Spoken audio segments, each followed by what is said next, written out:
ದಿನಾಂಕ 21-3-2025 ಪ್ರಾರಂಭದ ಮೊದಲ ದಿನದ SSLC ವಾರ್ಷಿಕ ಪರೀಕ್ಷೆಗೆ ಮೊರಾರ್ಜಿ ದೇಸಾಯಿ ವಸತಿ ಶಾಲೆ ಹುಲಿಕಟ್ಟೆ ಪರೀಕ್ಷಾ ಕೇಂದ್ರಕ್ಕೆ ಮಾನ್ಯ ಕ್ಷೇತ್ರ ಶಿಕ್ಷಣಾಧಿಕಾರಿಗಳಾದ S.C. ಚಂದ್ರಶೇಖರ್ ಅವರು ಭೇಟಿ ನೀಡಿ ವಿದ್ಯಾರ್ಥಿಗಳಿಗೆ ಪುಷ್ಪವನ್ನು ನೀಡುವುದರ ಮೂಲಕ ಸ್ವಾಗತಿಸಿದರು ಹಾಗೂ ಎಲ್ಲ ವಿದ್ಯಾರ್ಥಿಗಳಿಗೂ ಪರೀಕ್ಷೆಯನ್ನು ನಿರ್ಭಯವಾಗಿ ಬರೆಯುವಂತೆ ತಿಳಿಸಿ ಎಲ್ಲರೂ ಯಶಸ್ವಿಯಾಗುವಂತೆ ಹಾರೈಸಿದರು. ಪರೀಕ್ಷೆ ಕೇಂದ್ರಗಳ ಬಗ್ಗೆ ಹಾಗೂ ವಿದ್ಯಾರ್ಥಿಗಳ ಬಗ್ಗೆ ಮಾಹಿತಿ ನೀಡಿದರು. ಈ ಸಂದರ್ಭದಲ್ಲಿ ಕೇಂದ್ರದ ಮುಖ್ಯ ಅಧೀಕ್ಷಕರಾದ ಸುನೀತಾ ಬಿ, ಪ್ರಶ್ನೆ ಪತ್ರಿಕೆ ಅಧೀಕ್ಷಕರಾದ ಕೃಷ್ಣಮೂರ್ತಿರವರು ಹಾಗೂ ಪರೀಕ್ಷಾ ಸಿಬ್ಬಂದಿ ವರ್ಗದವರು ಹಾಜರಿದ್ದರು. ಎಲ್ಲರಿಗೂ ನಮಸ್ಕಾರ. ಇವತ್ತು ರಾಜ್ಯಾದ್ಯಂತ 24-25ನೇ ಸಾಲಿನ SLC 10ನೇ ತರಗತಿಯ ಮುಖ್ಯ ಪರೀಕ್ಷೆ ಇವತ್ತು ಪ್ರಾರಂಭ ಆಗ್ತಾ ಇದೆ. ಈಗಾಗಲೇ ಪ್ರಶ್ನೆ ಪತ್ರಿಕೆಗಳು ಕೇಂದ್ರಗಳಿಗೆ ತಲುಪಿದೆ. ತಾಲೂಕಿನಲ್ಲಿ 9 ಕೇಂದ್ರಗಳನ್ನು ನಾವು ಮಾಡಿಕೊಂಡಿದ್ದೀವಿ. 2479 ವಿದ್ಯಾರ್ಥಿಗಳು ಇವತ್ತು ನಮ್ಮ ತಾಲೂಕಿನಲ್ಲಿ ಪರೀಕ್ಷೆಯನ್ನು ಬರೀತಾ ಇದ್ದಾರೆ. ಎಲ್ಲ ವಿದ್ಯಾರ್ಥಿಗಳು ಮಾನಸಿಕವಾಗಿ ದೈಹಿಕವಾಗಿ ಸನ್ನದ್ಧರಾಗಿದ್ದಾರೆ. ಎಲ್ಲ ಶಿಕ್ಷಕರು ಕೂಡ ಅವರಿಗೆ ಸರಿಯಾದ ರೀತಿಯಲ್ಲಿ ತರಬೇತಿಯನ್ನು ಕೊಟ್ಟು ಧೈರ್ಯವಾಗಿ ಪರೀಕ್ಷೆ ಎದುರಿಸುವಂತೆ ಈಗಾಗಲೇ ನಾವು ತಿಳಿ ಹೇಳಿದ್ದೀವಿ.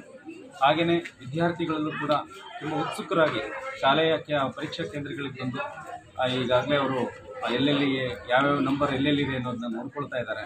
ತುಂಬ ಉತ್ಸುಕರಾಗಿದ್ದಾರೆ. ಮೊದಲನೇ ದಿನ ನಮಗೂ ಕೂಡ ಖುಷಿ ಆಗ್ತಾ ಇದೆ. ವಿದ್ಯಾರ್ಥಿಗಳಿಗೆ ಎಲ್ಲರೂ ಕೂಡ ಗುಲಾಬಿ ಹೂವನ್ನು ಕೊಟ್ಟು ನಾವು ಇಲಾಖೆಯಿಂದ ಆಹ್ವಾನ ಮಾಡಿದ್ದೇವೆ. ಮುಖ್ಯ ಅಧೀಕ್ಷಕರಾದಂಥ ಸುನೀತಾ ಮೇಡಮ್ ಅವರು ಮತ್ತು ಕೃಷ್ಣಮೂರ್ತಿಯವರು, ಕಾಲೇಜಿನ ಉಪಪ್ರಾಂಶುಪಾಲರಾದಂಥ ಕೃಷ್ಣಮೂರ್ತಿಯವರು, ಎಲ್ಲ ಶಿಕ್ಷಕರು, ಎಲ್ಲ ವಿದ್ಯಾರ್ಥಿಗಳು ಒಳಗೂಡಿಯಲ್ಲಿ ನಾವು ಪರೀಕ್ಷೆಯನ್ನು ಬರೀತಾ ಇದ್ದಾರೆ. ಸಕಲ ಸಿದ್ಧತೆಗೂ ಕೂಡ ಇಲಾಖೆಯಿಂದ ನಾವು ಚಾಚುತಪ್ಪದೆ ಮಾಡಿದ್ದೇವೆ. ಎಲ್ರಿಗೂ ಕೂಡ ವಿದ್ಯಾರ್ಥಿಗಳು ಧೈರ್ಯವಾಗಿ ಇಲ್ಲಿರುವಂಥ ಎಲ್ಲ ವಿದ್ಯಾರ್ಥಿಗಳು, ತಾಲೂಕಿನ ಎಲ್ಲ ವಿದ್ಯಾರ್ಥಿಗಳು ಈ ಮುಖಾಂತರವಾಗಿ ನಾನು ಸಂದೇಶವನ್ನು ಕೊಡ್ತಾ ಇದ್ದೇನೆ. ಪರೀಕ್ಷೆ ಅನ್ನೋದೇನು ಭಯ ಅಲ್ಲ, ಅದು ನಿರ್ಭಯವಾಗಿ ಪರೀಕ್ಷೆಯನ್ನು ಬರೀಬೇಕು.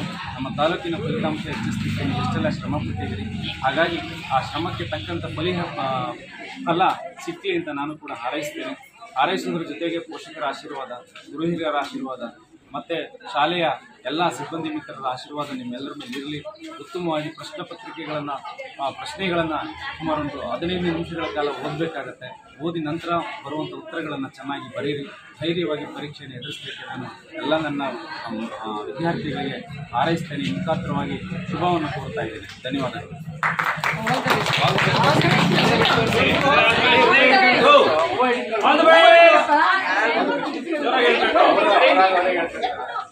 All the way. Start.